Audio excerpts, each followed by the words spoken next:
Hello. Hello. Hello, Danilo. Nice to see you again. Good evening. Good evening.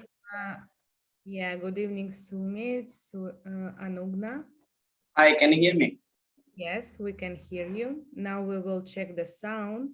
Please say something. We can hear you. We can see you very well. Danilo, could you please connect your micro and say something? We just need to check the sound.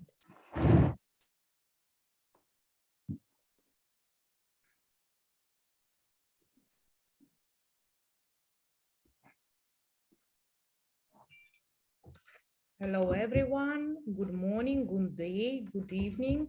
We will start in a few minutes. Hi, Julia. I'm sorry, I was muted. Yeah, now we can hear you very well. Cool, thank you. As I said, we will start in a couple of minutes. Let's wait for all speakers. They are connecting. Just for everyone who are joining us, you are very welcome to use chat to ask questions.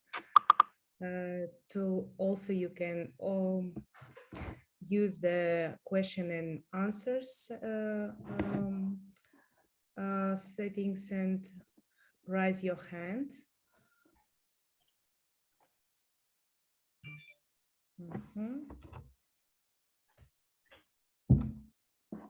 So by now we have a good sound and everything is okay. We will start streaming to LinkedIn as well and YouTube channel.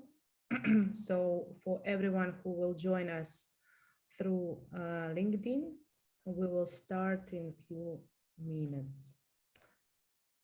Ilya, I don't see you here. Please join us and say when we will start streaming.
Now my colleagues told me that we are already streaming to LinkedIn. So good evening, everyone who joined us through LinkedIn. So we will start in a few minutes.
I guess Blair joined us.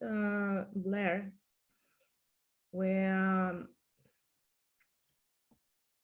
checking the sound and Yeah, can you hear me? okay. Okay, yeah, we can hear you, but we cannot see you. Anyway, we have 5 minutes to start. Meanwhile, our attendees are joining us, but we can hear you very well.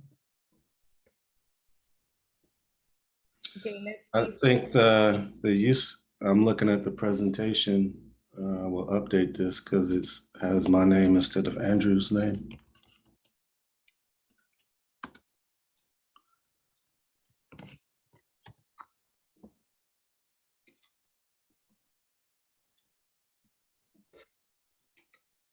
Also, we had Blair, just, we're already on the stream, so I will help you now in chat.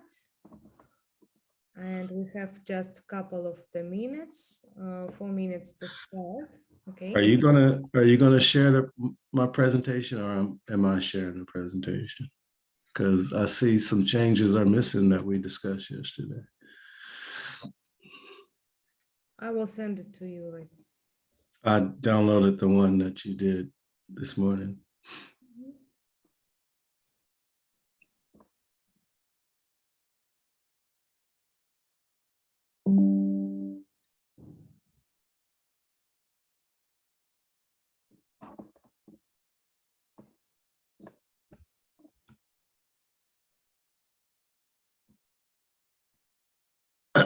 Also, I think I have the slide that you did this morning, but I think slide 17 should be hidden because those. Blair, we are already starting, so let me share with you. And we are already on stream, so our participants are joining us. Mhm.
Okay, I think we are ready to start.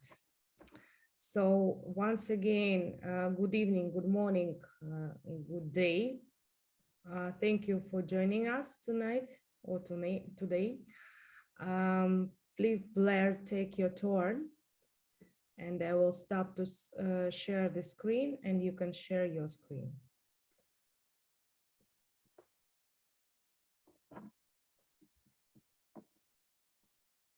Hello, everyone. Bill, yes, you can hear us. Okay, thank you for joining us. Hossein, Dr. Promet, hello. Nice to see you here.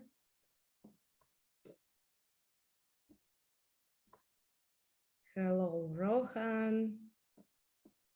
Hello to everyone. Hi, good day, Jonathan.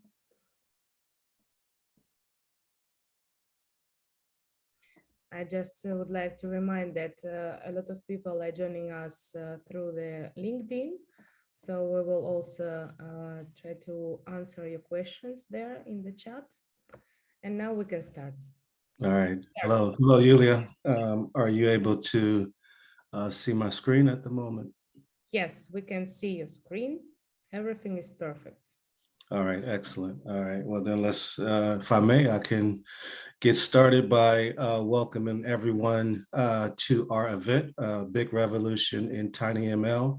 Certainly for myself, just by way of introduction, my name is Blair Newman. I'm the CTO here at Newton, and I'm certainly glad to have an opportunity to share with you guys not only our view as it relates to TinyML, but also have the opportunity to introduce a number of different experts in this particular area that I'm certainly sure that all of you guys will get some value during the course of not only today's event, but over the next couple of days as well.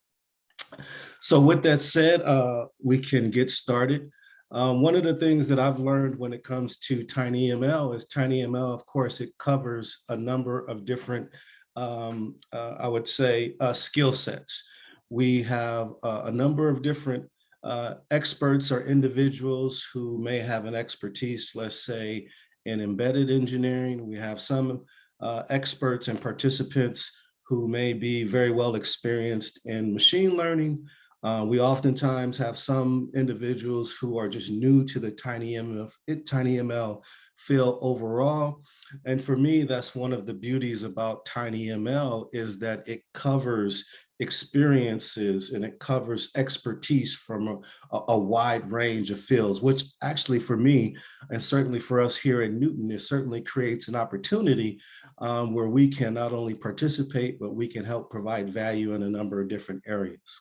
So I like to oftentimes start off with that because as I began to have an opportunity to speak with a number of individuals, it's often at times important to kind of level set or kind of come to a common understanding as does what does TinyML mean for everyone. So one of the things that I like to do is kind of align on what our view is as it relates to TinyML. And I'm sure our participants, not only today, but also over the next couple of days, will also share with you where they're focused at in this particular area. And when you begin to look at TinyML or edge computing, one of the key areas is how do we begin that process of really connecting the physical world with what we like to call the digital world. And in doing so, what we like to do is we want to accomplish being able to bring some significant intelligence into the physical world and make that particular connection. And that's one of the areas that we focus on here at Newton, is we really enabling both of those two worlds to be able to connect and ultimately bring value, whether it's to yourself, whether you're working in research, whether you're on the business side. And I believe that we have a number of different experts throughout our event that will be able to share that experience. But where we really find where we bring a tremendous amount of value is connecting those two areas, whether you're working on the embedded side, whether you're building physical devices, whether you're working on the machine learning side. This is an area where we believe from a Newton perspective, we really kind of connect the two dots, connect those two worlds, and ultimately enable you to accomplish your tasks and objectives as you move forward throughout your particular journey. Now, one of the areas that we like to start, where we find that it's oftentimes an area I like to say of opportunity. When I look at, let's say, the TinyML community, we tend to find that at the moment, there's probably more resources or experts, let's say, on the embedded side and on the hardware side. And now they're faced with that challenge of being able to bring intelligence to that physical hardware, whether it's a sensor, whether it's an IoT device, it really doesn't matter. Now, in doing so, there's a couple of different challenges that we're oftentimes faced with. You know, does an organization have that data scientists available so that they can enable their their devices with the necessary intelligence to accomplish their particular projects and goals? And in doing so, if you are familiar with machine learning, or even if you're not familiar with machine learning, historically, it's been an extremely manual approach. It's been an extremely iterative approach. And needless to say, of course, you oftentimes need to have an extremely high level of expertise available in your organization to be able to produce the necessary models to integrate those models into your devices.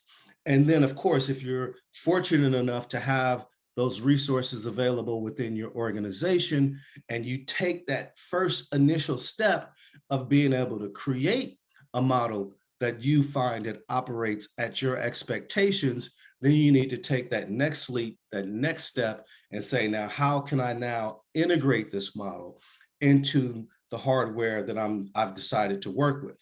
And we found that traditional models are extremely large, and they don't oftentimes fit the requirements from a physical perspective to be able to integrate into those devices. So we're faced with performing a number of different tasks, from a compression perspective. And there are tools that are out there, such as TensorFlow Lite, et cetera, that you can take advantage of that can help you accomplish that goal. But one of the things that we also learned is that when it comes to TinyML, the size of your models, the amount of power that you're consuming, that is ultimately your currency, because you want to be able to make sure that you have a model that's not only small, but is extremely efficient, so that you're not consuming all of that valuable real estate that's on your hardware device. And one of the things that I like to show here is that not only is it's an extremely manual process, but it also oftentimes can take an extremely long amount of time. So if you're a business user that is out there and you're worried about the time to market, that's one of the areas that you have historically have to be concerned with. And then, of course, once you produce that model, then you need to begin to think about, hey, does the model perform as expected? Can I trust this model? And oh, by the way, when will I know if that model may begin to decay along the way, so that you can maybe potentially retrain that model? And we kind of like to look at this as the legacy approach as to how oftentimes TinyML, or the process of being able to produce models, have historically been followed. And Newton, we're taking what I like to say, we're really kind of flipping the paradigm on its head, and we're really taking a significantly different approach to enabling our partners, our customers, to be able to complete these tasks, and oftentimes, 70% of the time than what it would take you normally by doing it manually. So what's our approach? Our approach kind of follows really three very critical steps. Number one is we want to be able to enable all of our partners, all of our customers, to be able to produce a model efficiently. And this is where we begin to talk about accelerating your go-to-market. So when you begin to take a look at Newton, Newton is a zero-code AutoML solution that enables you to produce models efficiently without compromising accuracy in one iteration. You may recall, and even for those individuals who have experienced yourselves building models, it's an extremely iterative process. You go through, you build a model, and you look to try to validate if whether that model meets your expectations from a business perspective, as well as from a technical perspective. And this is one of the areas that, quite honestly, we truly excel at. So all of the models that we build, we start out by building all of our models neuron by neuron. We don't start out with an existing structure that ultimately ends up with a lot of waste, where you have to go through compression, pruning, distillation, et cetera.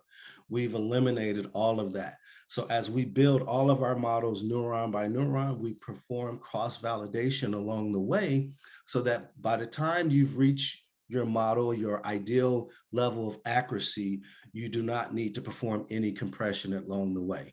So this is where we say we enable our customers to build fast, because you don't have to go through that iterative process, number one. Number two, you only have to go through one iteration. And then lastly, when we begin to talk about never compromising, this is the area when we begin to talk about our explainability office. Our explainability office gives all of our customers, all of our partners, the transparency that they need to see into all of our models. And in doing so, We also provide a lifecycle management tool for all of our customers so that they can proactively identify if there's experience in any model decay and they may need to train their specific model. So this is the approach, really kind of a three-step approach, and really highlighting the three fundamental areas that we have found that our customers find extremely valuable. Now, what's some of the results? What's some of the value that you can get out of our platform once you have had the opportunity to take advantage of our platform? We have found that consistently, all of our models oftentimes are up to 1,000 times smaller than what you may find from other competitors or other frameworks that are out there. And in turn, being able to produce a model that is extremely compact. And as I mentioned, we're not compromising accuracy along the way. You also find that you're going to have a faster inference time when you come to running your predictions, et cetera. And of course, with these compact models, they're going to run much more efficient on your devices, on your microcontrollers, or whatever you're using as it relates to, to your particular project. So that's another area that we are extremely proud of. Now, when we begin to talk about TinyML, and I've had the opportunity to speak at a number of different TinyML summits, there's certainly aspirations and goals that we will find millions, if not billions of devices in our future that have intelligence. And one of the areas when we began to have a number of different discussions with various individuals throughout the industry, we begin to look at what are some of the key challenges that are out there that is preventing the acceleration and adoption from a TinyML perspective. Certainly the ability to be able to build models efficiently, or the number of different data scientists that are out in our ecosystem today, is extremely limited.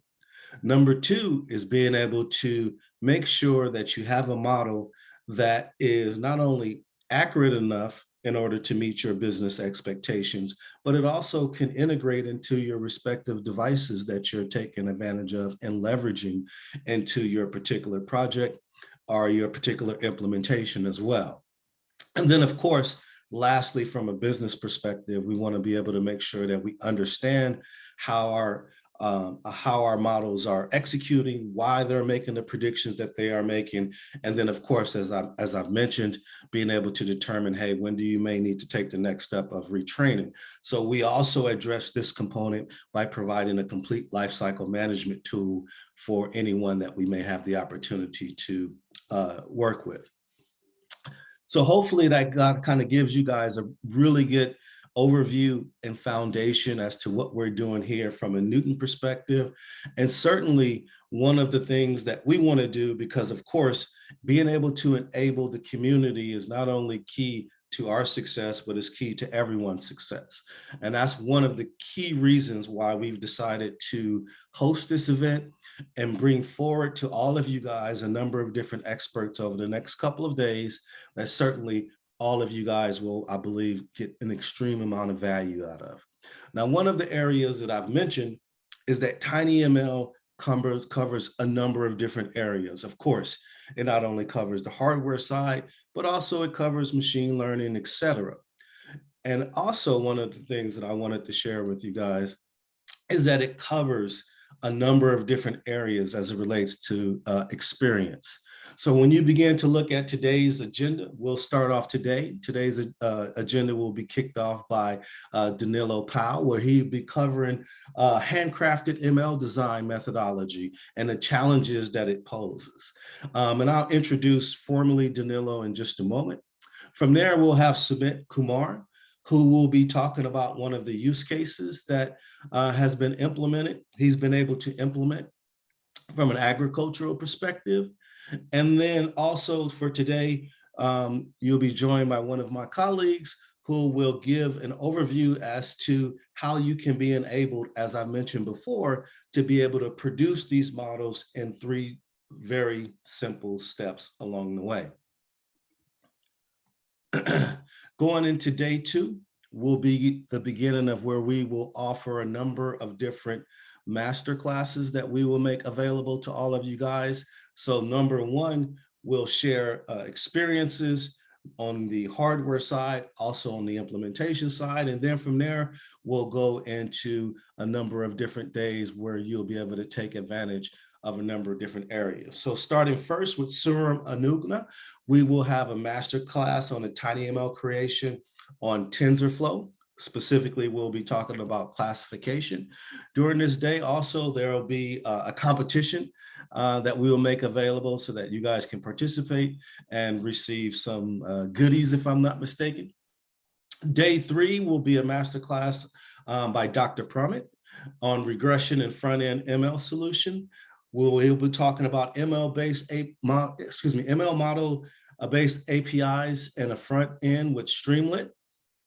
And then wrapping up with day 4, there will be a masterclass on the end-to-end process of creating and embedding TinyML models on a microcontroller leveraging Newton. And there will also be a competition award that day. So to kind of wrap up the week's events. Now, one of the areas that I kind of like to mention is that our idea, our focus with today's event, or just this event in general, is we kind of want to take you through the entire life cycle. So when I talk about the entire life cycle, it is really from beginning your journey as it relates to maybe what you're deciding to do, your decision-making from a hardware perspective. And we're going to end today with showing you an actual implementation of being able to develop a model and embed that model by leveraging Newton along the way. So that's one of the areas that I really want to encourage you guys to stick around for, so that you can really grasp and see in real life and a practical example as to how you can take advantage not only of Newton, but also bring value to your organization. So let me just quickly give an overview as to our speakers today. So starting first, we will have Danilo Powell. Danilo Powell has a significant amount of experience in this particular field. He has been with STM Electronics since 1991. So he's extremely experienced. He's been involved in over 75 to 80 patents, over 120 publications, and he's authored well over 100 documents. And he have had a tremendous amount of experience as it relates to participating in these events. And I'm sure he'll be able to bring all of that experience that he's had over these years into today's discussion. So we're certainly honored to have Danilo to participate with us here today. And then also we will have Sumit Kumar. As I've mentioned, we'll be kind of bookending, or you'll also have the opportunity today to be able to see everything in action. So I believe Sumit will be kind of taking us through not only his experience, but also more importantly, how he's been able to successfully implement his particular project along the way.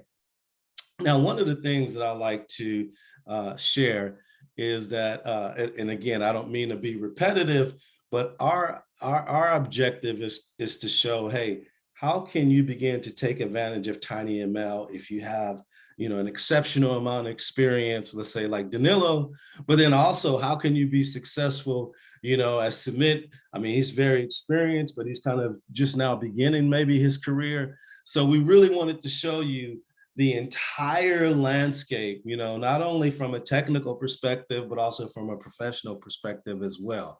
So I think that's also pretty awesome as it relates to the agenda that we've put together for you guys. Now, here are some of our instructors that we will have throughout the week's events. So we'll have Pramit Ray, who's a data scientist who will be conducting one of our classes that you guys will certainly have an opportunity to interact with and meet with as well.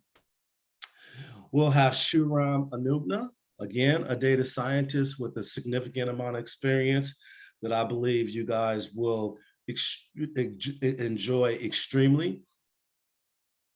And then lastly, we'll also have Soham Sharma, who's one of our data scientists as well. So we certainly believe that we have put together for you guys what I would call an all-star lineup. That's something at least here in the US we would say, meaning that you won't have an opportunity to find better people to interact with as it relates to their experiences and their successes and challenges and how they've overcome those challenges throughout their careers. So I certainly hope that you guys can find value in that as well.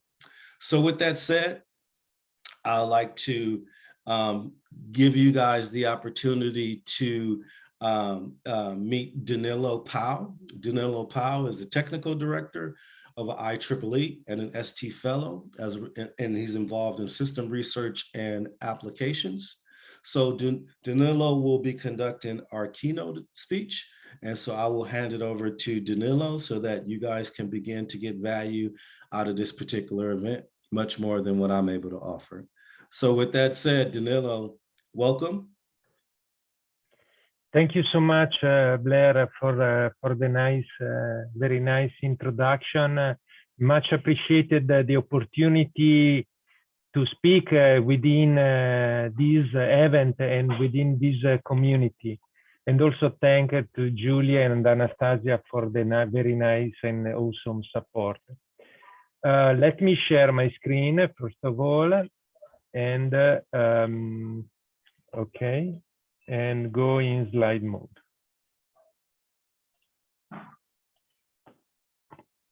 And just in a second, I will take my pen. Okay, nice. So today I would like to share my perspective on various challenges and various issues, but also various opportunities on automated machine learning design. And once again, Blair, I think this is a perfect place where to discuss this topic because I believe also you are bringing a contribution forward to what I think is the automated machine learning design gap. There is a gap, it's noticeable, and we will go through it and we will try to understand together why there is this gap and how can be fixed. By the way, I'm sorry if I wear the mask. I am in the company. This is compulsory, so apologize if you don't see clearly my face. So let's start with a few definitions. Let's start with automated machine learning, also known as AutoML. There is a theorem we need to remind. No free lunch, okay? There is no shortcut in saving computational complexity when trying to find a solution to a machine learning problem. If we average all of those in some problems in a class, the same cost is for any solution, okay? There is no escape on this. And furthermore, if I take a machine learning algorithm, obviously this will be characterized by different hyperparameters. And by varying the different parameters, the performances can vary very much. And this is known, is in the state of the art since 20 years.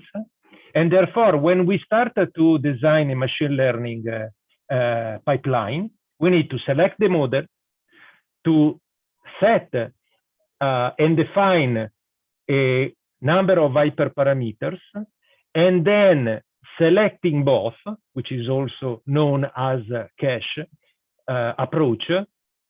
And all of those are ingredients to lead what is known as modern auto machine learning. Furthermore, we can define very easily automated machine learning as the capability to design automatically without ungrafting an algorithm, a pipeline, and setting both the pipeline and the hyperparameter in order to achieve proper and adequate performances on a given problem. And the problem is shaped by a set of data.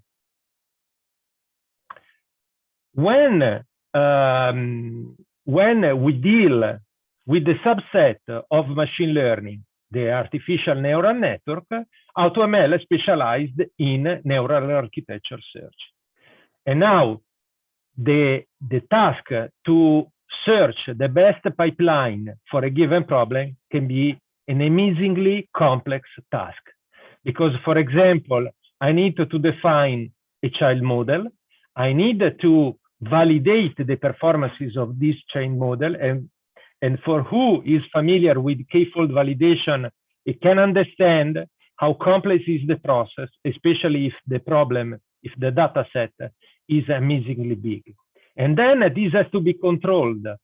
Controlled in the sense that we need to instantiate layers, key layers, convolutions, various kinds of convolutions, non-linearity, dense layers, batch normalization, and so on and so forth, in a pipeline with a certain topology and making choices in terms of hyperparameter, kernel size, stride, and so on and so forth, pooling rate, and therefore you can understand very easily how this is complex. And there are various methods in the state of the art to solve and to approach the optimizer for a given NAS approach.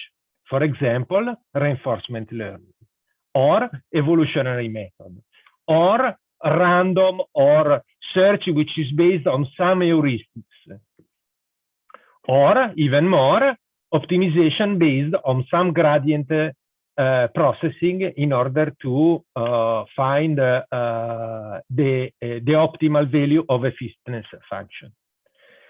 However, the de facto standard and the most known approach, which has been demonstrated since about 9 years on different tasks, is the Bayesian optimization, also known as a sequential model-based optimization. And this achieved very good performances on a number of open data sets, and since 2016, also beat competition set by human experts. This is quite relevant because it demonstrates that can be automated, can be accurate. And there are industry tools that support that. Some of those you certainly know: Google AutoML tables, Vizier, Amazon SageMaker, Azure Machine Learning. What is in common between those? These are cloud tools. There are also a number of open source projects. Some are of normal use, of common use: AutoQ Keras, Keras Tuner, NNI. Some of those are also based on Bayesian optimization, sometimes hybridized, and support both neural architecture search, hyperparameter optimization with a number of compression techniques in order to reduce the cost associated to a large inference model. The number of tools from an industry perspective are even more, but if you look carefully the algorithms that are supported, you see that some of those are really based on Bayesian optimization, which confirm what I was saying before, and that Bayesian optimization is the de facto approach which is dominating most of the solutions. Now, another thing that we need to pay attention are the supported frameworks. And certainly you recognize PyTorch, TensorFlow, Keras, Scikit-learn. And this is repeated. Some of those are not more actual, like Tian or Caffe2. These were tools in vogue a few years ago, but now not more of large diffusion by the AI community. So these different solutions clearly depict a scenario, a context, which is really rich in terms of solution. But what is the point? Well, let me look at this from the perspective of an embedded industry. A company like ST produces microcontrollers, sensors, and the associated silicon node technology for their manufacturing. So we are concerned with tiny devices, with devices that have got constrained resources in terms of memory, in terms of computational power, in terms of package size, in terms of also power consumption. However, when we use AutoML or NAS tool, some of those I just mentioned, we have solutions, we have pipelines that fit nicely in complex processor, what I call virtually unconstrained processors, okay? Which means that, unfortunately, they cannot be deployable on off-the-shelf, low-cost microcontrollers. And also, the cost of finding those solutions is amazingly high. Accordingly to some open data, this is in the range that was estimated in the range of 40 petaflop per second per day. And this is just the training, okay? And this is clearly, this curve shows that is close to machine translation of speech, and even close to more complex approach. So let me play for a while with one problem. And my problem in this case is human activity recognition. I have an inertial sensor, which integrates an accelerometer and a gyroscope. I get some data, triaxial, with a certain data rate. I want to classify my activity. For example, given a carry position of the sensor, I would like to know if I would like to classify my activity as walking, running, sitting, standing, biking, and so on and so forth.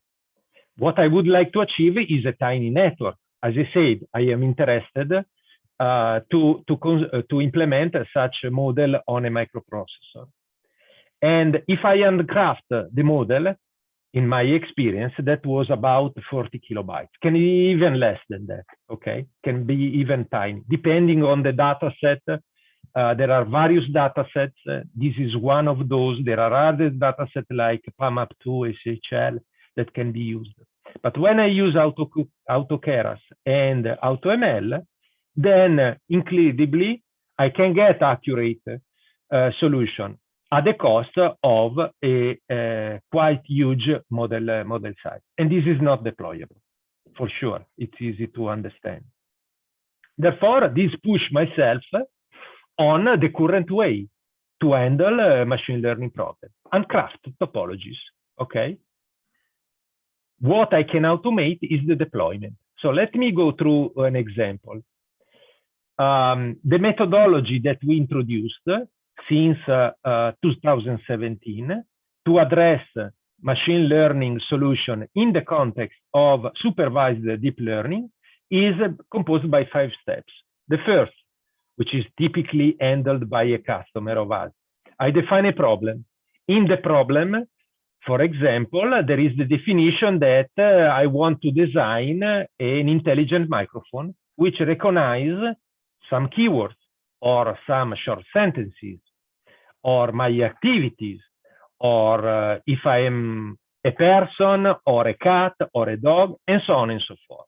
My hand pose, and so on and so forth. So I need to, so what's the point? I need to take a decision. I need to decide about a sensor. Can be an image sensor, can be a microphone, can be an inertial sensor, an environmental sensor, a gas sensor, and so on and so forth. There is a plethora of way to sensing the environment today. Okay. Second step is I need to get data because my problem is shaped not by a transfer function that I can write analytically, but is shaped by the data that I can associate between that can compose input and expected output. Since I cannot shape the problem analytically, what I am left is with the data. The data capture a hidden transfer function that I need to approximate. Is hidden, so it's invisible to me, but I need to approximate. Given input, I need to approximate the output. How? I design a machine learning pipeline. For example, based on neural networks. There is a plethora of tools, deep learning frameworks, TensorFlow, PyTorch, MXNet, Paddle, and so on and so forth. But at the end, there are 2 exchange formats that are de facto used by the AI community. TensorFlow Keras, which is a de facto standard, and the other is Onyx. Then, if I want to take the results of a training, so a pre-training neural network or a pre-training machine learning pipeline, I need to deploy on my target execution device, which is a microcontroller. We do produce 2 microcontrollers. The family are called STM32 for IoT and SPC5 for automotive domain. What I should do, uncraft the solution. So I take the network, I know what are the layers, the meaning of the layers, and then I write my C code. Furthermore, I need to validate the C code because I would like, during the deployment, to achieve the same accuracy obtained during testing, following the testing of the neural network. Therefore, I have a productivity gap in the deployment, which is uncrafting the solution in C code and also validating. And in my experience, when I started to meet some at various fairs, some embedded developers, all of those were uncrafting by themselves the solution, which was a waste of time, a waste of productivity, and everybody were doing essentially the same task, writing their own library, optimizing, validating, and so on. This was highly redundant, not quite productive, and therefore we had the intuition, and we pursued the development of a tool that automatically converts in C code pre-trained neural network and validate them. These tools are called STM32Cube.ai for the STM32 family and SPC5 Studio.ai for the SPC5. And what was achievable in months now can be fully automated in seconds. Just an overview of the tool, but maybe it's better that I show you live. So what you see here, this interface, essentially is CubeMX. With CubeMX, you can download freely. You can pick up a microcontroller, in this case an STM32H7, and set the pins, set the clock, set the interface, and then add Xcube AI, which is the current version is the 710 that automatically pre-train the neural network. So I import my favorite neural network. I can analyze getting the complexity, getting the memory occupation, and also validating on the target where I essentially generated the code and deployed. And after the execution on a certain set of data, I will get a number of information. I will not go through all the information, but essentially one of those is a profiling, an accurate profiling on the target. So you can understand how can this be productive, because it's a matter of minutes to achieve this without a huge expertise. Now, validation is very important because any tool has not to reduce the accuracy that the AI expert achieved when developing a pipeline. And therefore, the C model need to make sure that the original neural network shows the same accuracy. Otherwise, it's a fault of the tool not able to demonstrate that. So it should be fully transparent in demonstrating, improving the accuracy for any data that the AI developer would like to test. Other features which are quite important, I need to remind. First of all, we introduce Keras customized layer. Why? I don't know how many of you are familiar with the graphics, but one cornerstone in embedded graphics and in desktop graphics were the programmable shaders, because these freely let any graphic developer to express their creativity in differentiating the graphic pipeline and the graphic application. Similar to that, the Keras customized layer allows the complete freedom of a developer to differentiate the machine learning solution versus standard. And the tool needs to be dealing with black box. Then it may be also that another expression of this freedom is to mix and match neural networks with machine learning. And we need that also to be supportive of the main library, which is capable to support machine learning. For example, scikit-learn. And then also being able to feed, to provide information to any NAS tool in order to provide constraints. As I shown you, I can deploy immediately a pipeline, okay? And then measure the properties, occupation in RAM, occupation in flash, execution time. These set constraints, if a tool that does neural architecture search, consider them, can converge more quickly because it's optimized, knows what are the costs of the different solution is developing. And so not only concentrate on the accuracy, but also concentrate on the deployability. The tool we provided exactly provide those informations. So various memory constraints, various figures, profiling figures in terms of multiplying the accumulate per cycles, number of per layers. So every time a NAS introduce a new layer, a new set of neurons can be supported by our tool in order to get the constraints and then freely decide what is the best way to control the evolution of the pipeline. And also it's important to have a nice, a proper memory allocator. Why? Because the microcontroller and the sensor are mainly affected by a huge restrictive amount of memory, very minimal RAM, very minimal flash. And these can be reduced a lot.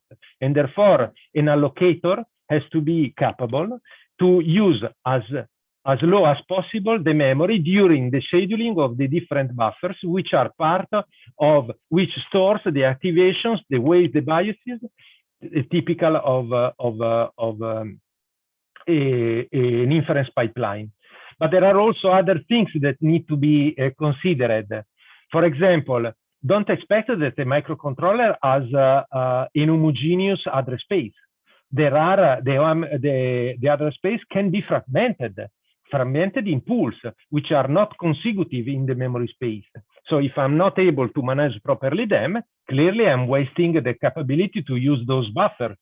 And therefore, I miss the opportunity to fit on those parts of the pipeline, which means I'm missing opportunity to deploy properly some solution that maybe are accurate, but is not obvious to deploy them. Now, let's go to another case study. I want to classify the filling level of these bottles, which enclose, which stores some sodium chloride sterile liquid, because this is submitted to for intravenous administration, and I would like to avoid that the nurse goes every time to check what is the filling level, and this is monitored by a camera, and the camera is able to understand what is the fill level by itself. Now I handcraft the network, and I started with a ConvNet, which is about 1.2 million of parameters. By the way, in floating point, this is 5 meg. 5 meg, for example, the most powerful STM32H7 has 2 meg of flash. So definitely this solution is not deployable. However, it's accurate. Can I play with the network? Yes, uncrafted. So I start to play with stride in the convolutional layer. Then I start to reduce the kernels, to reduce, for example, also the number of dense layers, trying to measure a posteriori the model size and the accuracy. Now, followed by some experience and some intuitions, I can get at least a twofold reduction in the model size, still keeping the accuracy. Should I be satisfied? No. I can even pursue this optimization on this problem by mixing number of kernels and further reducing the dense layer and play with the pooling in order to further reduce the parameter. They were 1.2 million, so 5 meg. now in this Tiny2 model, which nice accuracy, measured on the data set, which is public, I shown before, you can freely download, is about 7,000. 7,000, these, if I quantize to integrate, these are 7.6 kilobytes of flash, which is a very nice result compared to the 5 meg. Should I stop here? No, because I could introduce separable convolutions. And also I can introduce the twice convolution. Why? Because these are well known to be capable to reduce model size, to reduce complexity, and therefore to have even a tinier model. But this is based on experience, on knowledge, and therefore it's a time-consuming task. So what the message is here is that while before I was able to deploy automatically a neural network which was pre-trained, now to design and to tune such a neural network in terms of topology, mix of layer, hyperparameter, I am doing that handcrafting. And this suggests the gap. Then I can, the deployment can need also to serve another need. For example, I can demonstrate on a given data set that I can obtain a tiny network with a very good accuracy. But what happened when I pulled on the field? Now, should I develop months of applications, being a deep expert on embedded applications, which takes months to go on the field and to test? No, we introduced a methodology that, since the deployment is automatic, I can connect, I can mimic, I can use the Nucleo board with a STM32 microcontroller as an hardware accelerator. And this is not a joke, of a PC, because in such a way I can connect any sensor that I like, for example, a webcam, and start immediately my field trials. In this case, on the STM32H7, so here the inference per image is about 4 milliseconds. This is an 8-bit post-training quantized pipeline between the ones that I shown before, or I can, thanks to the exercise of fine-tuning the parameter, the mix of layers on an even more challenging tiny board, which is featuring an STM32F3, which is a Cortex-M4 with 16 kilobytes of RAM and 64 kilobytes of flash, very tiny. The previous one, 1 megabyte of RAM, 2 megabytes of flash, 480 megahertz, while this is 72, and do the same. And with this methodology, I can rapidly start field trials, targeting very different microcontrollers. These are the too far edge of the family, the most powerful, the big guy and the little boy, which anyway represent the variety of the microcontroller one can choose and pick up. But once again, the deployment was automatic, but the network was developed with an handcrafted process. So let's abstract now. Let's go back. Let's consider what is the end-to-end ecosystem we are playing with. Okay, because otherwise we are finding solutions which are optimized to a certain space. So if I suggest to consider the following pipeline when we develop machine learning solutions. First of all, we start with the need to acquiring data. Data can be acquired from real sensor or from synthetic sensor, and this can be good method to have enough data to shape a problem. Then I need automatization everywhere. I need to automatize the data labeling and the data augmentation process, because handcrafting manually a data set is the greatest part of a project, 80% at least, if not more. Without counting the update of the data set thanks to the field trial findings. Then I need to apply automatically for NAS and HPO, which we saw it's a very complex task.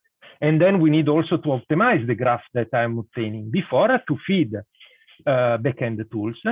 in order to allow deployment. Backend tools, you got an example of what STE produce, STM32Cube.ai, but there are also other backends. Now, so look to all of these from a perspective of an embedded developer. And this is exactly some embedded developer told me. How can design a resource-constrained machine learning productivity? Not deploy, design, because deployment is fixed, but the design is still a source of the gap. Now, look at the community. We have mainly 3 communities around the world. The C++, C# embedded developer, more than 10 million. The Python developers, about 7 million. By the way, there are no exact figures. Let's look to this in terms of order of magnitude. And the Java developer, which are experts on object code development, and they can slowly migrate to the Python developer. Why? Because Python developer, it's a set of those are AI developer. How many? About 22,000, 300,000. But if we look, if we couple this population on the pipeline I was previously suggesting, you see that the C++ developer pose themselves in the backend area. The AI developers, which were, as I said, much less than the C++ developer, are 3 orders of magnitude less. And there is not only an automated machine learning gap, but also there is a resource gap. So you can start to understand why I had this question from the C++ embedded developers. Okay, they need us to support. They don't have time to learn, go back to the university, take courses. They don't have time because they are under pressure to produce a new solution and to go to the market. And therefore, if a person like that is not supported, you know what happened? Simply wait for good times and will not invest on machine learning. So this is the dilemma we are facing, and therefore we need a bridge. What is the bridge? It's an automated machine learning design methodology, which is capable to produce solutions which are deployable. So all of that I said before is to come to this point. However, there are further requirements I would like to mention. First of all, this is the one that I like at most because I worked and I had the privilege to work for some time in the ISO organization where Leonardo Cariglione was the convener. Interoperability, the documented agreement reached by a group of individuals who recognize the advantage of all doing certain things in an agreed way. I'm not speaking about ISO or Kronos or any other type of standardization committee. We need interoperability in the sense that the community, the AI community, and the C++ community, they must find an agreement, a way to exchange information. Otherwise, productivity, automation will be at risk. We need scalability because the solution needs to cope with a large number of devices. Imagine the famous figures about IoT projections in terms of tens billions of devices in the IoT by 2020. These IoT units feature lots of sensors, so the number of deployable sensors are hundreds of billions. So we need huge scalability. We cannot find a solution which serve only a few customers.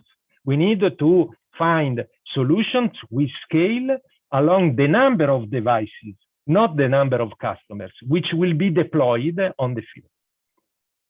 Third, automation. This is clear. We need to automate. We need to automate the process as much as possible in all the steps. And then we need to be productive. It's not more acceptable that embedded developer takes months or invest years in terms of acquiring skills in order to go to the market with an AI solution. That's not going to happen. It's not happening. Didn't happen in the past because they don't have time. Therefore, they discourage. Productivity is a must, is a key word. along us with the interoperability automation. And I think our efforts on STM32Cube.ai and the Specify Studio.ai are a contribution along that path. We are looking to NAS tool that definitely help the problems of those people, of the embedded community. So there are a lot of related work. You may ask, but is it possible that nothing happened and nothing exists? Yes. And this is one of the focus of the TinyML community. TinyML community, the largest community, which is concerned on resource-constrained device, able to cope with tools, algorithm, software solution, hardware solution, in order to address the milliwatt or below power range envelope, which is important and is fundamental for resource-constrained devices. And the acceptance and the growth of this community is just awesome. In few years, thousands of people joined, even more students started to learn techniques, tricks, courses on TinyML, and this is really something that personally I didn't see happening since the old MPEG time, the times where standardization of audio and video took place. So it's really amazing what happens. In terms of solution, yes, in terms of solution that are able to address the tiny NAS domain, there are a lot, but these are research solutions. And at least few of those are able to cope with the microcontrollers. Other actually are not really concerned or improved on microcontrollers. And once again, these are based on techniques that were listed at the beginning: Bayesian optimization, evolution search, and so on and so forth. What are the constraints? Memory, you see, model size, latency. These are RAM usage. These are the constraints, exactly what I was mentioning before, in line with the capability of our tools. And then I started to play with the Newton AI solution, the free solution that I invite you to experiment on a number of tiny case studies: infrastructure monitoring, electric grid. If you enter in the tool, you will find clearly. But look at the number of coefficients. We are observing few tens of coefficients, few hundred of coefficients. A machine learning pipeline with so few coefficients by construction is a tiny pipeline. And then it's obvious to show that the model size is 1 kilobyte or even less. And also the footprint of the deployable model is a few kilobytes. And this is relevant to solve, to address what I call in-sensor neural computing. And we will have a quick look at what I mean about that. So let's introduce a new challenge that will affect certainly the space of automated TinyML design, deeply quantized neural network. This will certainly extend the search space. So the NAS, HPO, will become even more complex because now we are putting on the table more and more hyperparameters. One example, Kukeras. Kukeras is a library set as drop-in replacement of Keras API, which sit on top of Keras, which sit on top of TensorFlow, and allows you in a quantization-aware training fashion to deeply quantize neural network. Let's have a look at an example. This is a ConvNet pipeline, quite trivial. First of all, to become a Kukeras pipeline, I needed to introduce quantized convolutions and quantized dense as a quick example.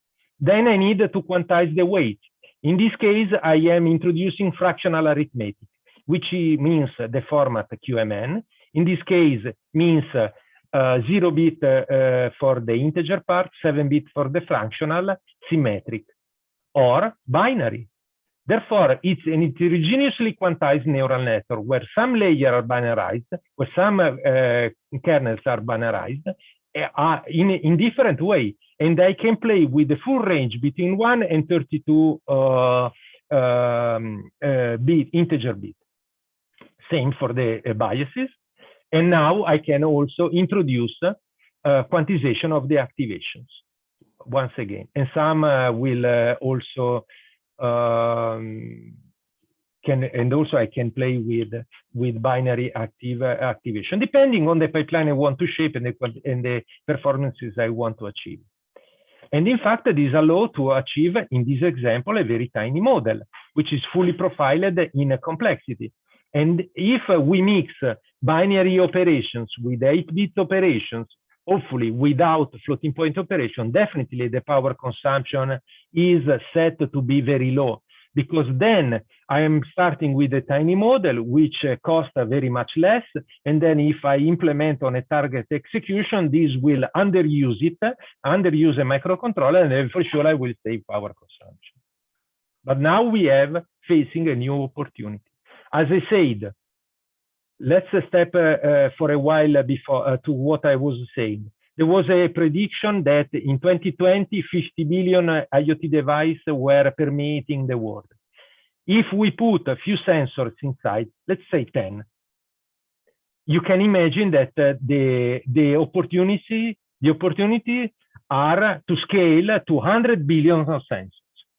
Okay, can they support machine learning and artificial neural networks? Yes, and this is what I remind as in sensor neural computing domain.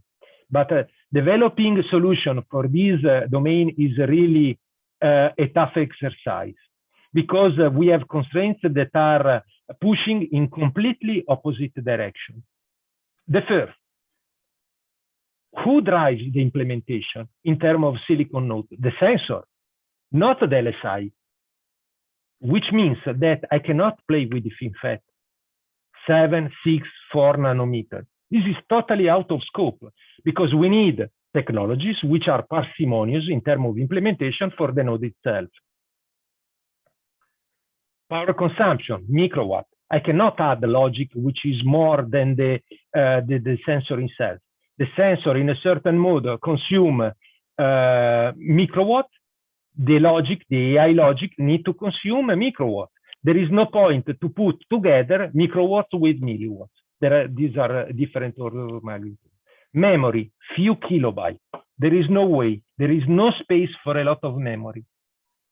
And there is no space to use the silicon node scaling to have the opportunity for more silicon area. Same silicon die of the sensor. You have to start thinking and considering that we are using a micro machine and putting close to it logic, not logic with somewhere the sensor. This is not integration in package. The package must be standard as the sensor itself. And then we need also compilation techniques in order to deploy machine learning on it. So and this has to be one product. It cannot be fragmented, source of compromises.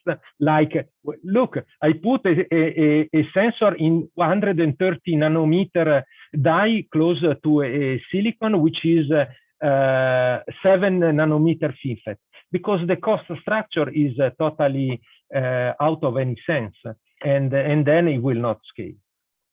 And in fact, we introduced the ISPU. At the last IEEE Sensor Conference, a colleague of mine introduced this solution, which is essentially a sensor which integrates in a very small amount of kilogate, 8 kilobytes, 40 kilobytes of RAM for both program and execution, with an advanced DSP that we designed, which is very fast, with a compiler which is coupled.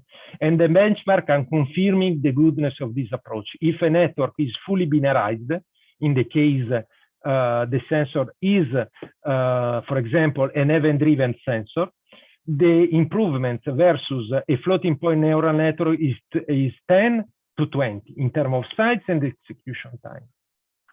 If we mix and match floating point and binary operations, then the gain lower, but is still significant.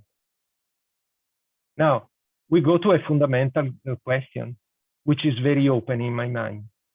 We need a productive tool. I think this is very clear from my presentation, that is able also to deal with deeply quantized neural networks. And I'm certain that in the next year, there will be further revolution in that respect, because there are technical advantages which are amazing, such the one that I just shown, in order to enable deployment on hundreds of millions or billions of sensors, which are the opportunity we are facing, we all are facing. So thanks so much for your time. I apologize if I took too much. It was for me very exciting. I hope I transmitted at least my feeling on that, because the topic is amazing and certainly will be open to revolutions as this session is titled. Thank you so much. And I'm open to take questions at any point in time. Awesome, Danilo. Thank you so much for that. Yeah, feel free to drop in any questions that you may have, and we'd be happy to answer those. And you can leverage the Q&A box as well. So we'll just give that a few minutes.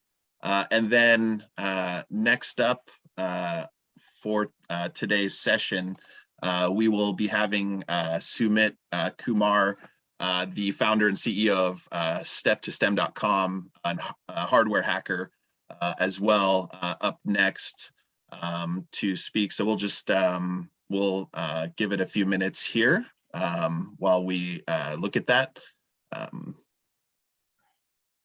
Excuse me.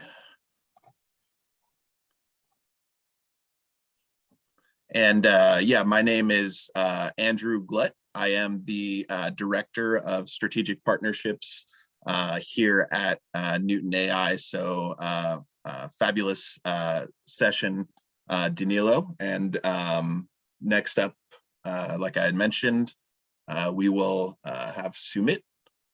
So hey, Sumit, welcome. Appreciate you joining us today. How are you doing? Yeah, I'm doing fine. So can you all hear me? Yes, we can hear you just fine. Great, awesome. Yeah. So yeah, I'm just going to start presenting my screen. Just a second.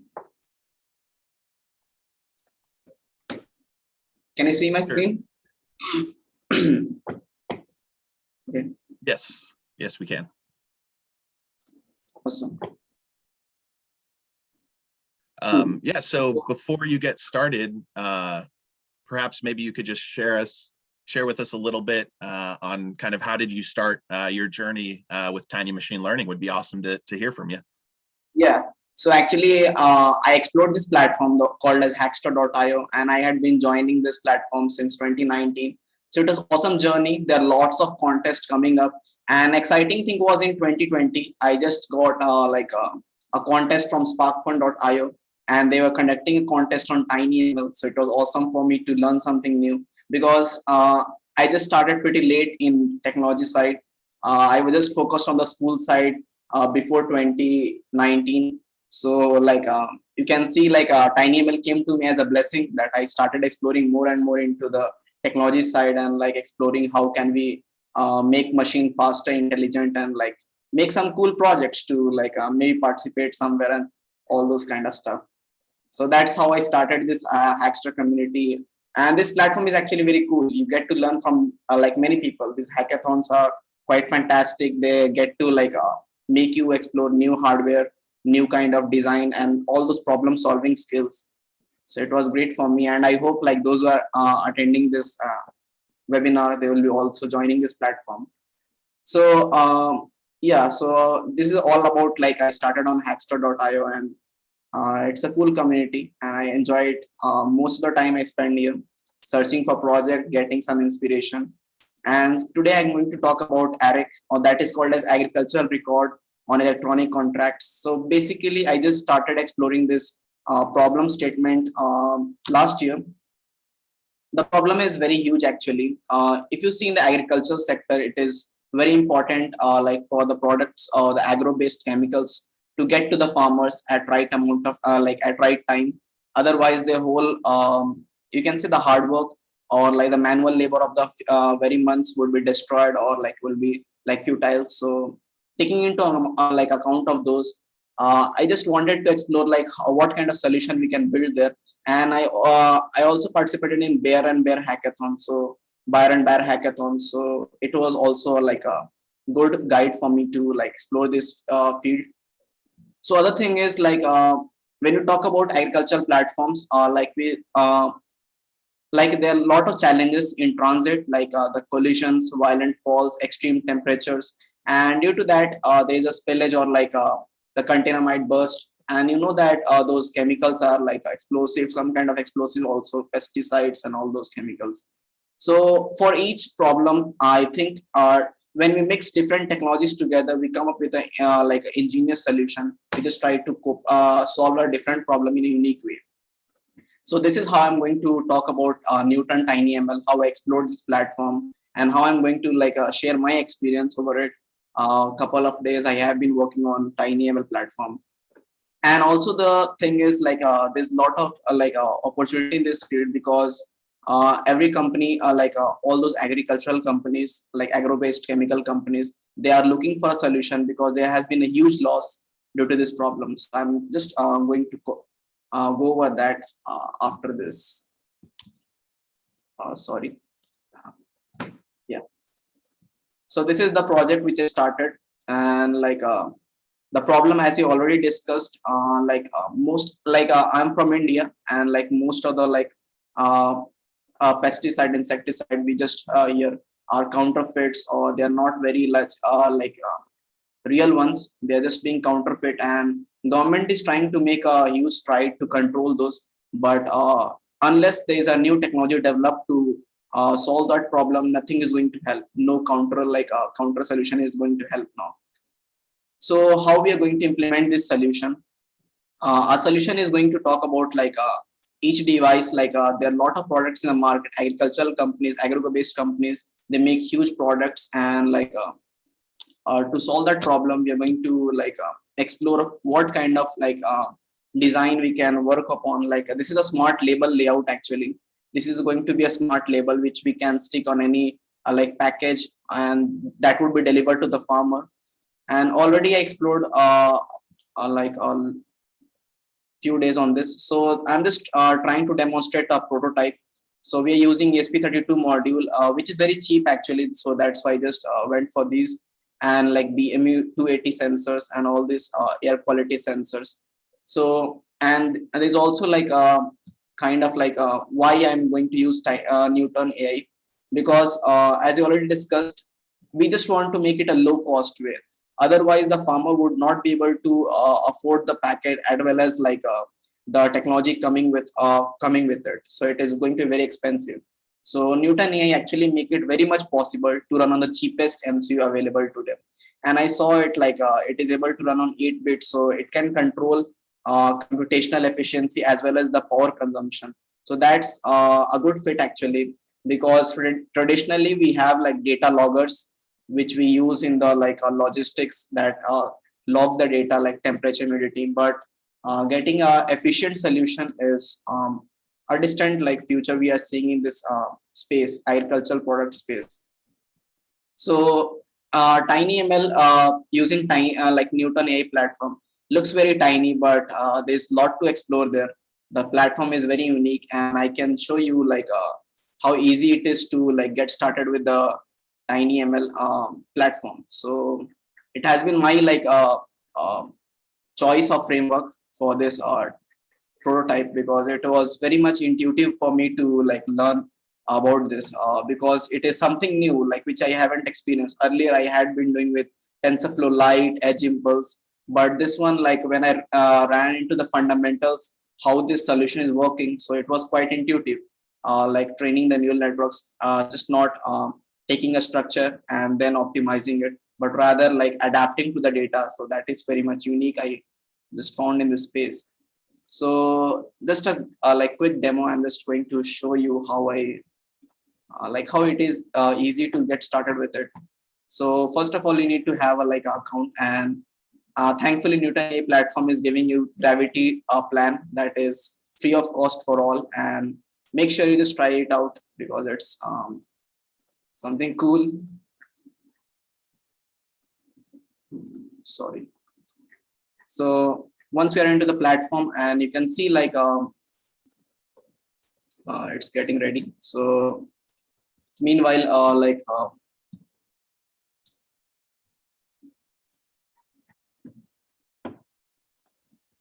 okay, so we are going to add a new solution because adding a solution is the first step. It barely takes more than 3 steps.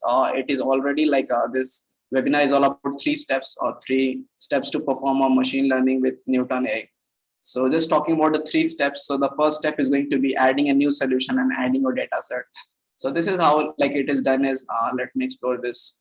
So you just add a solution and the description, and then you go on to adding a database. So I'm just going to show you actually. It is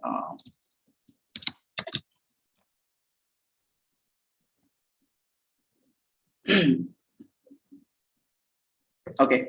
So once we are into the training data set, you can upload your own CSV format file, or if you have in your storage data set storage, so you can select any of the data, or you can choose from the preloaded data set as well.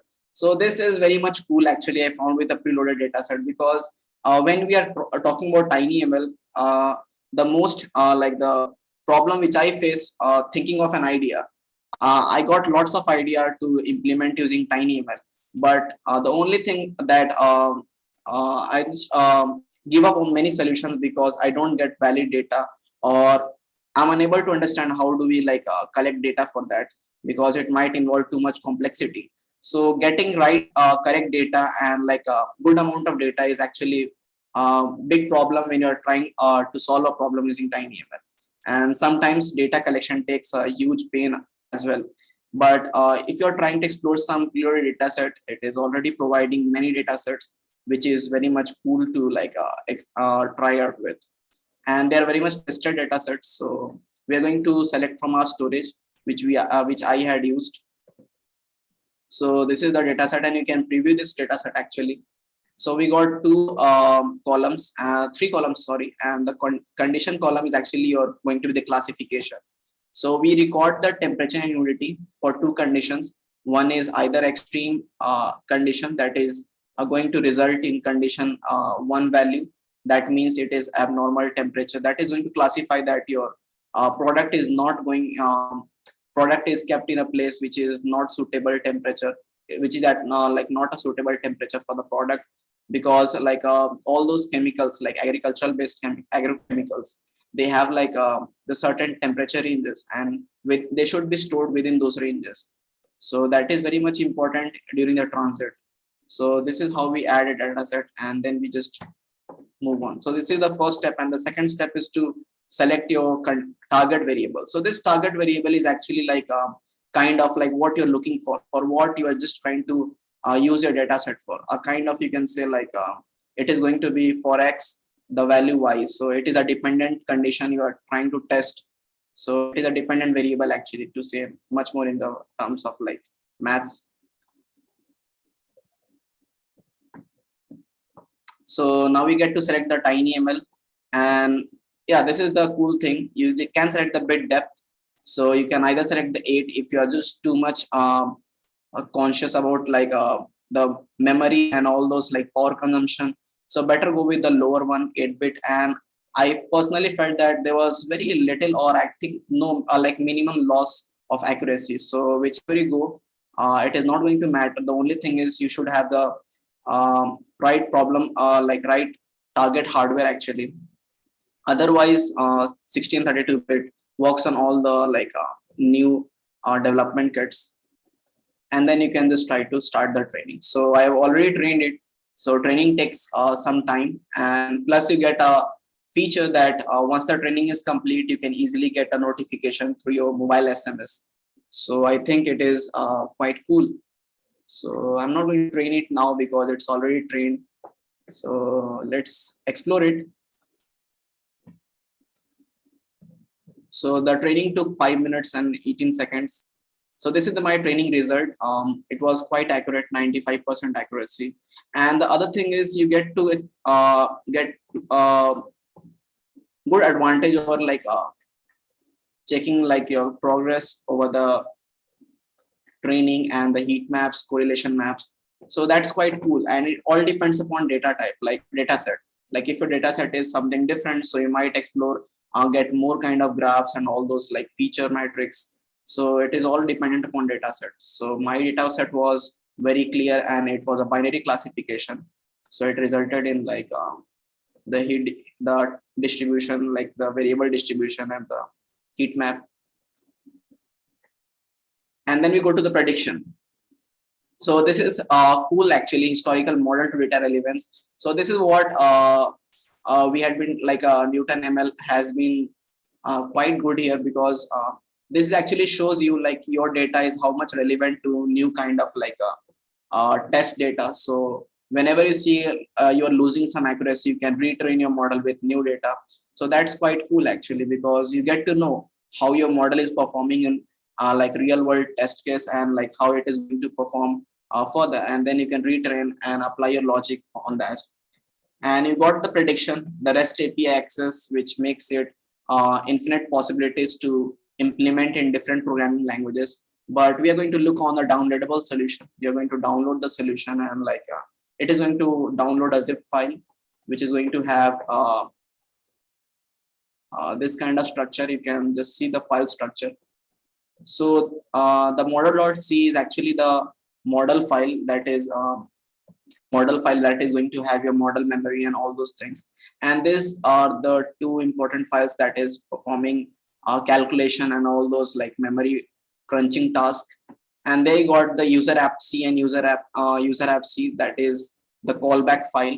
So whatever like inference loading the this model, all are going to use the callbacks declared in the user. So you get a pre-deployed template actually.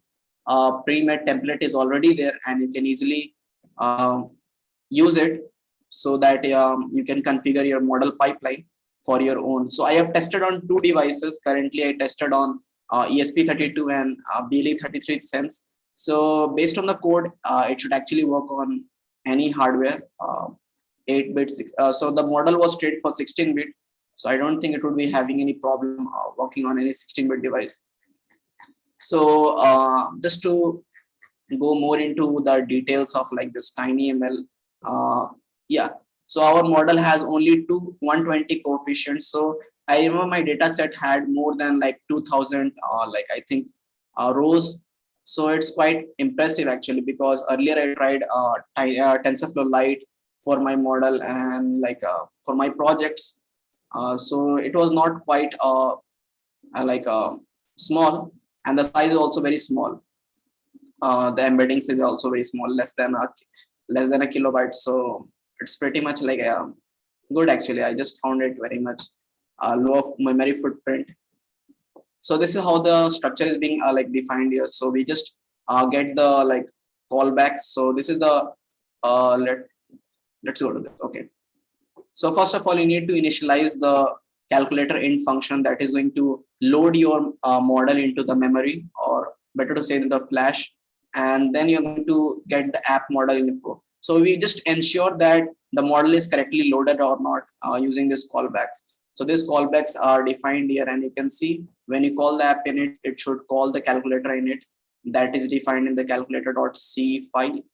So on calling this function, it just tries to load the neural net structure into the memory, and then you got neural network free. So when you call this function, it is going to free the neural network structure, which is which the user has been like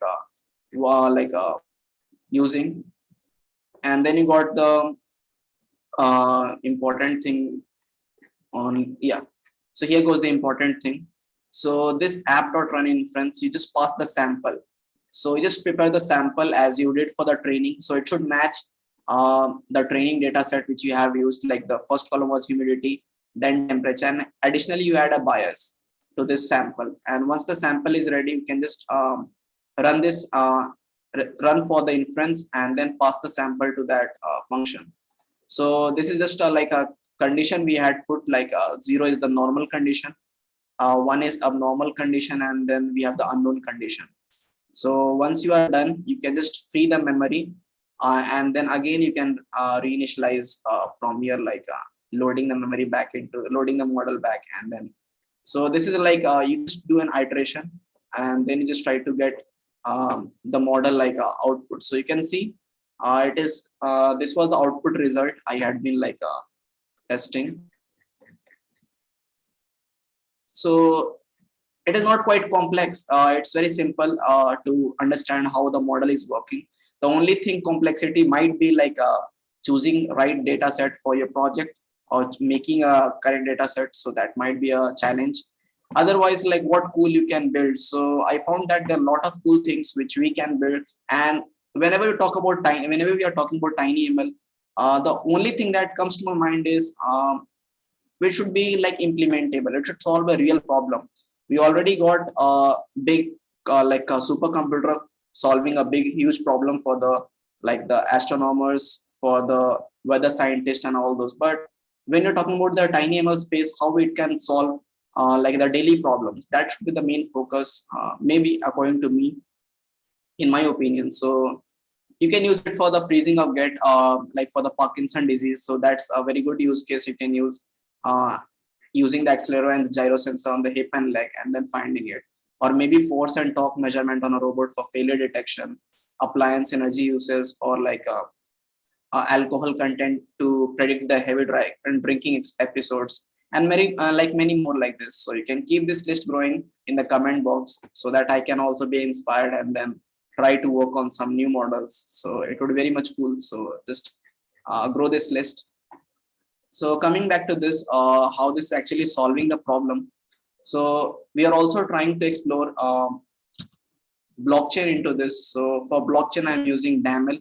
So DAML is quite like you can say like easy for like preparing own like a set of data and file structure, like not data and file structure, sorry, but preparing like the proper like suppose like we got the package label template.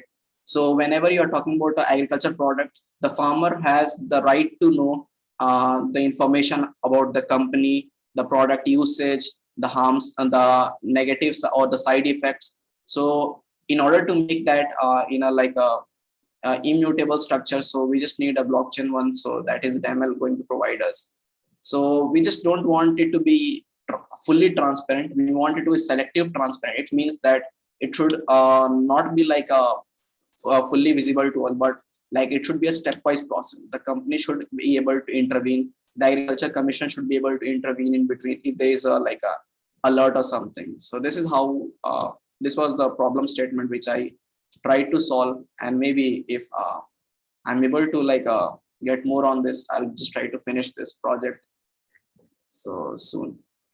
So I hope you like the project, and if you have any questions regarding training the model and like using TinyML, so don't hesitate to ask. I'm always like happy to help. Yeah, thank you. Awesome.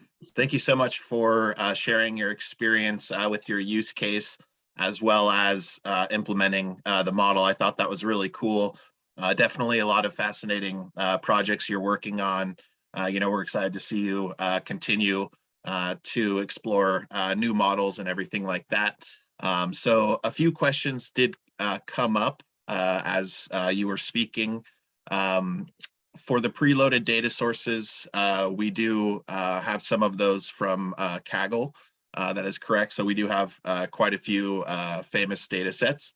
Another question was, if I want to check every step, can I see what are behind the graph/step? So I believe when you were going from the dataset tab to the training tab and then the prediction tab, I think there was a question of, can I see the step in between? So traditionally with a lot of different solutions, you'll have to do different things like hyperparameter tuning and whatnot.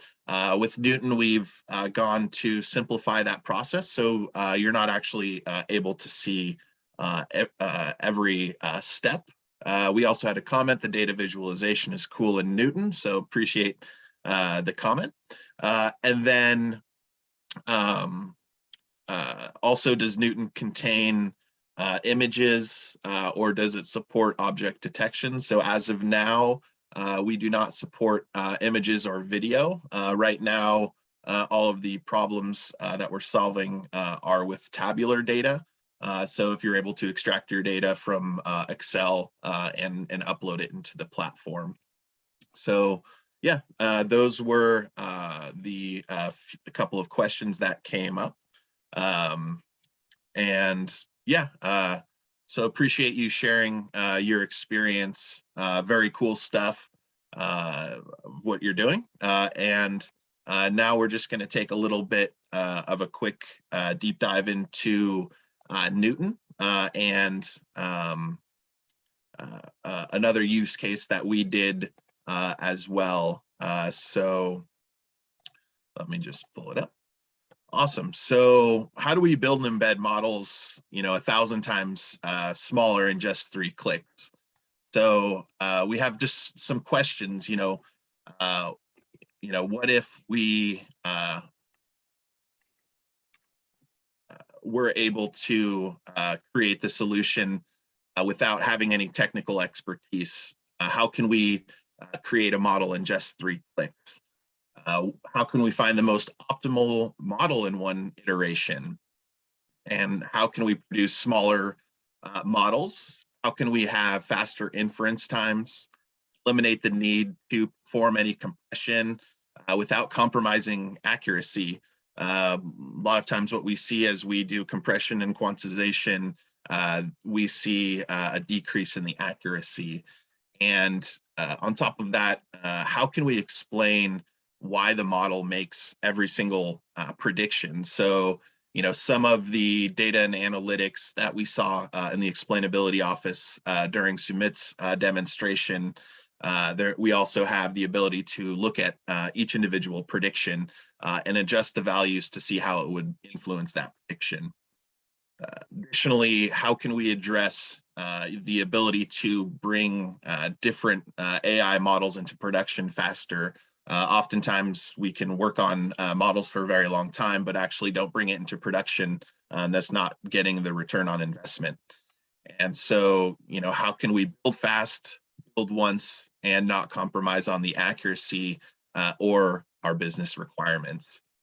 So, when we look at the framework of Newton, we take a neuron by neuron structure growth. So starting with one neuron and building and doing cross-validation across the way. So we also eliminate the need to do neural network architecture search. We also help reduce the model size without having to leverage some of the other techniques on the market. And also the models aren't compromised by the compactness. And so, when we look at, what are the kind of requirements of the hardware devices and what models we're able to put on here. Here's a little bit of technical information about the characteristics of the devices. And then we did some benchmarking with the Newton platform as well as TensorFlow Lite and Edge Impulse. So you can see at the top the different results for area under the curve, the size of the model, the number of coefficients, RAM usage, etc. So here we can see very good results, very small and compact. When we look at the traditional way of creating models, we'll go through model creation, we'll do manual search, we'll do compression, and then embed it into the microcontrollers. So this could require a lot of different skill sets and a lot of different skill sets. And then when we look at Newton, we're able to create the model automatically and embed very quickly. So we only need the skill set of one person. And similar to the use case that you're sharing with us, Sumit, we created a model with Newton in order to predict whether food was spoiled or not. So this device is looking at different gases and then predicting the spoilage. So let's just take a quick look at that video now.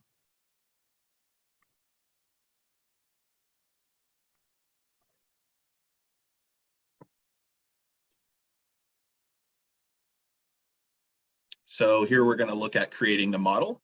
So as we saw before, we'll just create the solution. And now we'll name it food quality. And we can either upload the data set from our computer or from our storage. It's going to quickly look at the data set and make sure that it's valid. Now we select the target variable label. Here we're going to turn on TinyML and then select the bit depth. So we have 8-bit. Here it's going to now train the model. Since that takes a little bit of time, we already have one that is pre-trained. So let's take a look. Here you can see information about the model, as well as the different coefficients and size of the model. As we kind of saw earlier, we will then download the model. Now we're going to copy the downloaded model to the sketch, and with a few different business logic as well. And then we'll compile that, the sketch, and then deploy it. So here we're looking at processing the data. So what we're going to do is embed it and then use data to predict. And then once we've done that, we then will feed it new information. In this case, green, it's predicting that the food is not spoiled. And then in the next prediction, we can see we've run it again, and now we've predicted that the food was spoiled. So as kind of Sumit had shared earlier, with just a few clicks and not a lot of technical expertise, we're able to deploy a model very quickly.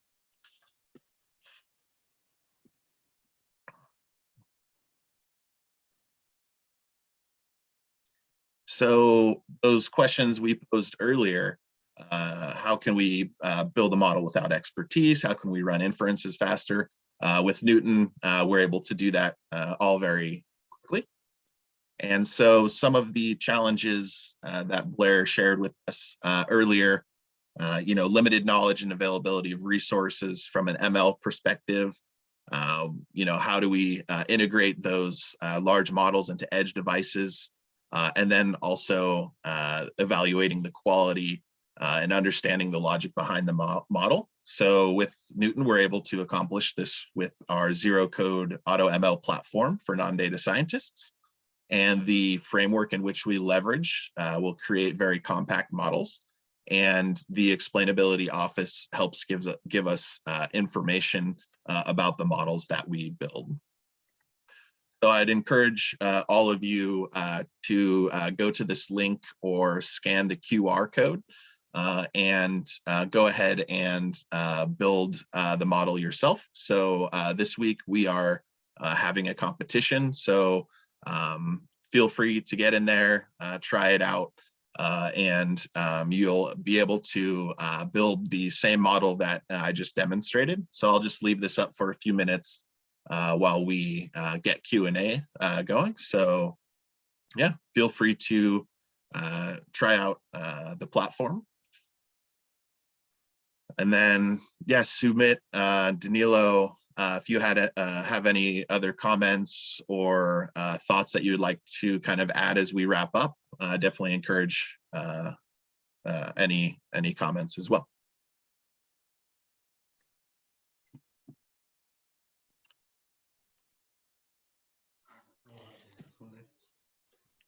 Yeah, Andrew, I just wanted to, relay that tomorrow the event will be at 8:30 IST in Indian time. It will be at 8:30. So, like, if people are going to join in different time zone, so they can convert those international time to Indian time and see It's at 8:30 p.m. IST. Okay, perfect. Thank you. So I appreciate it. Thank you.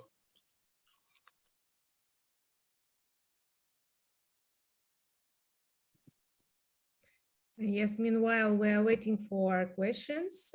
I would like to mention also that we have prepared a very intensive program for you, as Soham mentioned, right now, that tomorrow you will have masterclass of how to build the model manually, and the second day also you will learn regression and how to build front-end solution.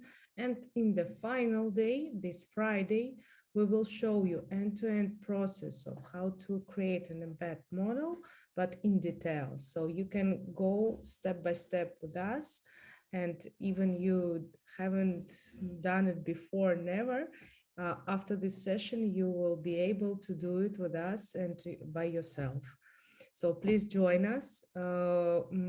Please join us for these next sessions. And now we have some, I think, some comments and some questions in the chat. Andrew, can you please? Yeah, absolutely. So we have one from another one from Timothy. So how many ML algorithms are supported? And can we have a comparison of ML algos in Newton AI? So traditionally, like I had mentioned, some of the other solutions out there will take all of the different algorithms that are available on the market and find and pick the best one. Newton is leveraging our own internally patented algorithm. And then from a comparison perspective, as I was kind of breezing through the presentation, we did compare Newton versus TensorFlow Lite and Edge Impulse and a few others. We also have a series of different benchmarks on our website as well, across a lot of different use cases, some from Kaggle as well.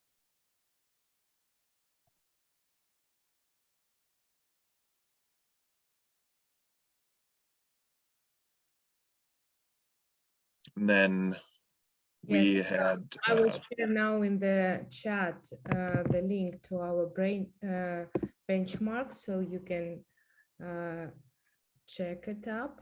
And of course, you are very welcome to join our Slack, where we post there all materials, all the presentations from today will be posted there, as well as video, all records.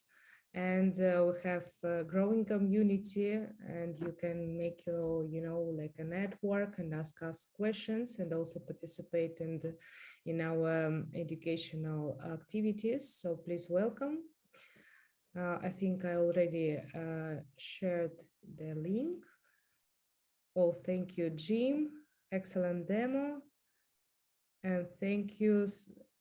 Thanks for the link to the data repo, Sumit. Yes, Sumit, thank you so much. Yep, and there's also a comment about opening up a big opportunities in a lot of different fields. Absolutely, from a TinyML perspective, the community just keeps growing and the technology keeps evolving, and so we'll continue to share those experiences and bring in industry experts to share those experiences and use cases and help you along your way in your journey. And as Yulia mentioned, the Slack channel is a great opportunity to connect not only with us, but your peers as well. So feel free to check that out. And ideally, you'll also see other upcoming events that we have as well. So yeah, it was a pleasure to have Sumit and Danilo, as well as Blair today, as always. Yeah, so if you didn't write your questions, you are welcome to do it in our Slack channel, now YouTube and LinkedIn. Please join. And as I said before, we are waiting for you tomorrow, 2 hours earlier, in order to have a masterclass with Anugna. Say hello, Anugna. I know you are here. And yeah, let's learn and enjoy. So I think it's time to say goodbye to everyone. Thank you again for joining us tonight or this morning.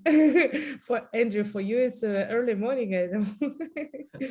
Danilo, it was amazing presentation. We got a lot of requests. If you can share with us your decks, and we can post it in the Slack.